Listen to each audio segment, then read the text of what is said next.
मुंबई साखळी बॉम्बस्फोट प्रकरणातील अबू सालेमला विशेष टाडा न्यायालयाचा मोठा दिलासा। अबू सालेमच्या जन्मठेपेच्या शिक्षेतून 12 वर्ष कमी केल्याची माहिती। पिंपरी चिंचवडमध्ये राष्ट्रवादी अजित पवारांच्या राष्ट्रवादीला मोठा धक्का बसण्याची शक्यता। अजित पवार गटाच्या 16 नगरसेवकांनी रात्री उशिरा शरद पवारांची भेट घेतल्याची माहिती। छत्रपती संभाजीनगरमध्ये केंद्रीय जीएसटी विभागाच्या 638 जणांना नोटिसा। 3 वर्षांपासून 249 कोटींच्या जीएसटीचा भरणा न केल्यानं नोटीस। प्रदूषणामुळे इंद्रायणी नदी पुन्हा फेसाळली। मुख्यमंत्र्यांकडून इंद्रायणी नदीची पाहणी, मात्र मुख्यमंत्र्यांची पाठ फिरताच नदीमध्ये पुन्हा दूषित पाणी सोडल्याचं उघड। रेल्वे प्रवाशांच्या तक्रारींचा निपटारा त्वरित करण्याच्या रेल्वे मंत्री अश्विनी वैष्णव यांच्या रेल्वे प्रशासनाला सूचना। पावसाळ्यात लोकल सेवा सुरळीत सुरू राहण्यासाठी उपाययोजना करण्याचेही निर्देश। तुकोबा आणि माऊलींच्या पालख्यांचा आज पुण्यात मुक्काम। पालखी सोहळ्याच्या पार्श्वभूमीवर पुणे शहरातील वाहतुकीत मोठे बदल।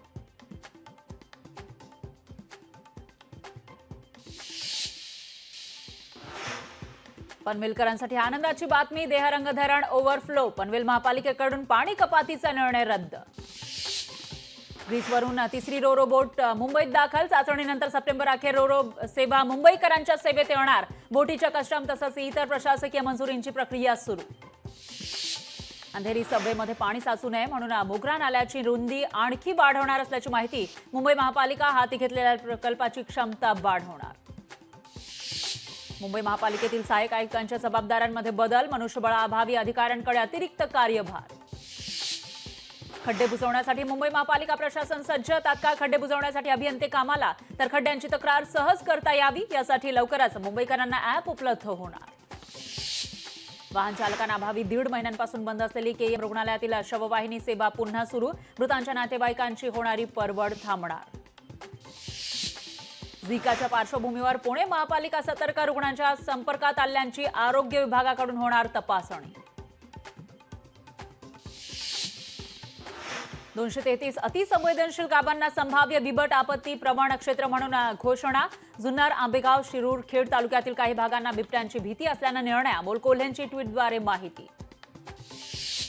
नांदेड परिक्षेत्रातील 36 पोलीस अधिकाऱ्यांच्या बदल्या। 36 सहाय्यक पोलीस निरीक्षकांच्या प्रशासकीय कारणावरून बदल्या। मुंबईत 500 चौरस फुटांपेक्षा कमी आकारमानाच्या मीटर नसलेल्या निवासी मालमत्तांनाही आता जल आणि मलनिस्सारण कर मोजावे लागण्याचे संकेत।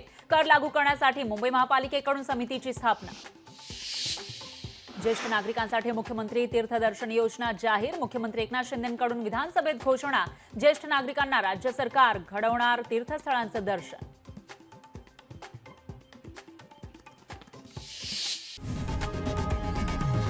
लोकशाही मराठी ऐका, पहा, जागरूक रहा।